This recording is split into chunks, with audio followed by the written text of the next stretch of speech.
when things look bleak, and when she was hospitalized, when she was nearly unconscious, or that's my understanding. I don't know if I had very low readings. I was never okay. I had very low readings. Yeah, so I would get news about her vitals, and even it would be written down like numbers and so on. I would feel it's the same thing that I would feel. It's similar to how I would feel when I get news about my son being sick, or even regular like winter sickness. It's that I understand that I should be, tearing my hair with worry, but I don't know how to do that because I am so isolated and numb. Now, you might remember the name Layla Souf. Here on Times Radio on Drive, we've been following her campaign to see released her son, Alaa Abdel Fattah, who was imprisoned by the Egyptian government for 12 years, first for taking part in a protest and then for spreading false news. Her campaign saw her go on hunger strike for an astonishing 8 months, which she ended in July when the then Foreign Secretary David Lammy said he expected Alaa to be freed. And in September that happened. Now, both Layla and Alaa will receive the Courage Under Fire Award at the Magnitsky Human Rights Award, set up in honour of the Russian lawyer Sergei Magnitsky. I've been talking to Layla and to Alaa, and I started by asking Layla whether she was proud of what her son had done. Let's say yes, absolutely. I mean, not of what he did exactly, but of the fact that he didn't break, and of the fact that he came out of prison a person who is nice to people, a person who can be funny, and he didn't, he didn't change. He changed, but not in any way that was bad. That's something to be proud of. How are you, Layla? You were on hunger strike for, what was it, altogether 287 days. You were in hospital twice. Layla, how are you now? I'm fine. It makes a great difference having Alaa beside me when I'm recording this. And no, actually, physically, I'm almost back to normal. There are still some physical effects, but I'm fine. I'm teaching. I'm going everywhere. I'm going places on my own, so I'm fine. Sounds like you're making a good recovery. That is good news. I guess it wasn't simple though, Layla. I mean, after all that you went through, you have to be careful what you eat at first. You can't just suddenly eat a huge meal. I mean, how does that go? How do you deal with recovering from what you went through? Well, it's already dealt with by now, because I had a refeeding session in hospital for a couple of weeks, and then I was already, when I started that, I had already gone on partial hunger strike, which is half the way, and then I've been quite careful. I haven't started eating completely normally and moving around on my own and so on.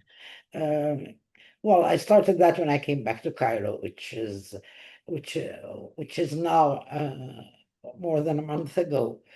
But it's been gradual. It's been gradual. Yes. Is it true, Layla? I read that someone who doesn't eat for a long period, you stop feeling hungry. Is that true? That is very true. But once you start eating again, you don't eat as you used to eat. And I wouldn't want to do that anyway, because I was quite plump.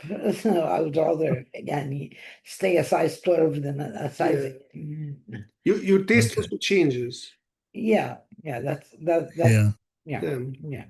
Okay, you say you wanted to lose weight. I'm not sure it's the recommended way to do it, but again, our thoughts were with you throughout that time. Alaa, tell me, how much did you know about what your mother was doing on your behalf, how she was starving herself, taking herself close to the point of collapse and possibly even death? What was that like on your side? Yeah, so I knew I knew most things, but I wasn't. But it was an asynchronous experience. Like the rhythm of information reaching me had, was controlled by the regular rhythm of the prison. So I got letters on a weekly basis, and I got a monthly visit. Yes. My family tried to, pressure, so that when there is an emergency or like major news happening, that they would just show up at the prison and try to send in a short note outside of the regular schedule. But that didn't always work, and it's also, I think, I don't really know where the prison is, but it's far. It's not even on the outskirts of the city. It's half the way between Cairo and Alexandria, isn't it? Exactly. It's Yes. yeah, to give in a letter at the prison gate, you practically waste a whole day, because it takes you like 2 hours to get there, and then you wait until they take the permission of the national security, and then they take the letter. If you're Yes. not waiting for a reply, then you leave. But if you're waiting for a reply, then you could be there another couple of hours waiting, and so on. So it really does waste a whole day. And Yes. also, Yes. like, one is not used to hearing news about one's mother.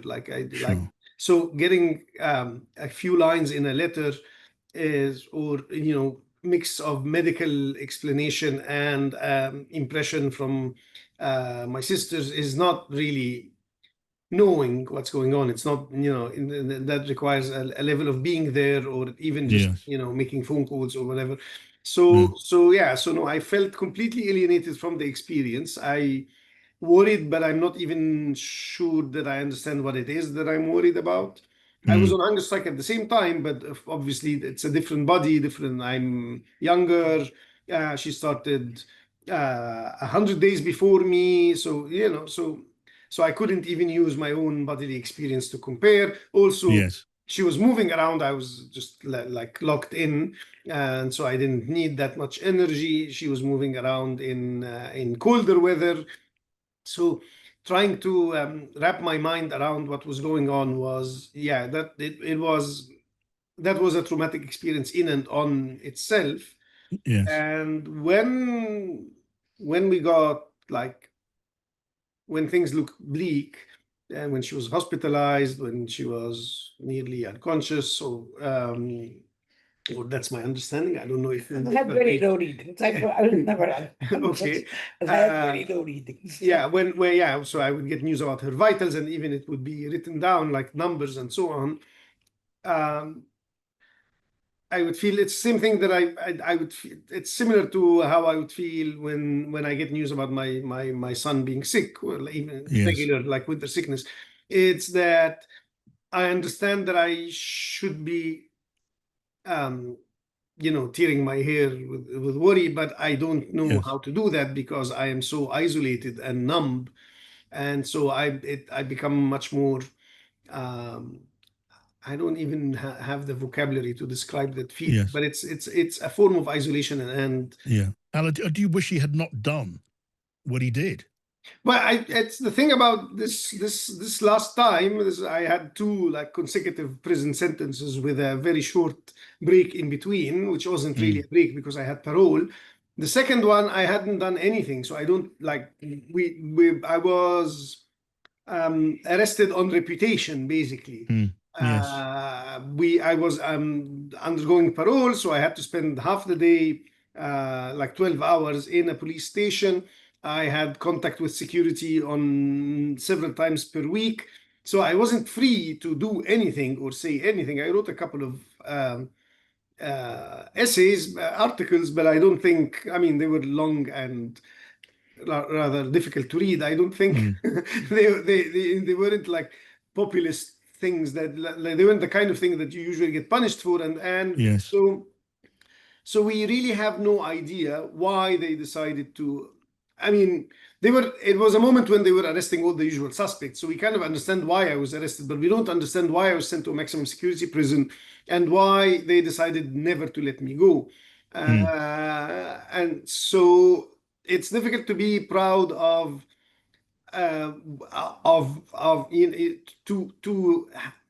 it's difficult to introduce feelings like pride in a situation that is so arbitrary and absurd. Yes, yes. It wasn't so much you doing something or deciding to do something. It was done to you. Exactly. But now that has happened, after all that you've been through, your family, your mother have been through. Do you think, Alaa, that you achieved anything? And if you did, tell me what. I think it's difficult to, again, I mean, Can I interfere? yes. Layla. Look, we're talking about يعني, all of Alaa's years from when he was 32 to when he was 44. That's a long stretch. I mean, so it really is, and well, whatever he did or didn't do was actually done before that. So, Yes. and it's like saying, it's like saying, are you proud of what you are? Just Yes. what you are is that you aren't. This is what you are. It's as simple as that. Yes. Yes. Yeah. I completely understand what you're saying. Yeah. And his And arrest and about his achieving detention was things. done to him, but Yeah, but it's not the just entire that. ordeal, do you think it achieved anything for the cause? You Yeah, but that's were the point. The arguing for cause, a freer Egypt.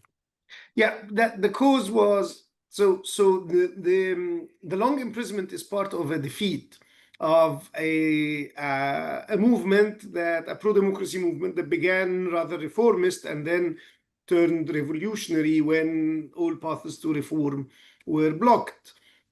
And so I'm not like I was I was undergoing an ordeal on my own. My family was undergoing an ordeal as a family, but it's part of something that is happening to the whole country, and also in the region and also in the world.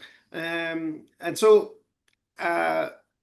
again, achievement is the decade before we went Yes. into prison. Now we are dealing with defeat, and it's I suppose it's important to know how to handle oneself in defeat and how to not Yes. how to not propagate, how to not be part of the horror, Yes. either by doing things like resorting to extremism and violence, or turning completely against oneself and denouncing like values like human rights and democracy, or Yes. just becoming I don't know, people lose themselves in drugs or whatever. So there were like it could have been worse. Yes, I could have done much worse. Yes. Yes. But So, not and with this like, family, and not with again, this woman indeed. in my, and with my sisters and so on. I think that's what she was trying to say, is the way we are made up and the way we are connected to each other, and the way we're connected to our own communities and society and so on. This was like how we conducted ourselves is also like almost the only way we can imagine how to conduct ourselves. It's the only way we know Yes. how to be. I understand. And while Egypt is the regime that it is, while it is still in so many ways oppressive, how can you claim victory? How can you claim success? But here you are, you're free, you're talking to me now, Alaa, and Layla, your sacrifice, your hunger strike, how far do you think that helped to free your son? I was told explicitly, you are here for life. So as I was saying, the only question left was whose life. So Yes. yeah, so what my mother did is like she put her life on the line, and so it was, and it's amazing what she did, and it's amazing solidarity. Indeed, it is, and it was amazing. And Layla, how do you feel about that? How what you went through seems to have made a difference, has helped free your son. How does that feel to you? Well, I think my main feeling is, I mean, helping free my son is for me just what mothers do. Yeah, and I'm sure that most mothers would do this or anything equivalent if they had the means. So but for me, the real thing that I didn't expect and that feels like an achievement is how I opened up the whole subject of Egyptian prisons in a way that has not happened during the past since 2015. And in a way that seems to have touched other people undergoing long incarceration, including Syrians and Palestinians, and not just Egyptians. Absolutely. Iranians, and we've got solidarity messages from people who are going ordeals that would seem even more horrific than ours. And this has, resonated really with. I mean, I don't walk every time I walk with Alaa down the street. Like at least 5 people whom I don't know hug me and kiss me and hug Alaa and kiss him and say Mabruk and we were praying for you. So this has resonated with so many people that it's so touchy. And when we do that, when this happens, this is happening in Egypt, where people are running a risk just by showing sympathy.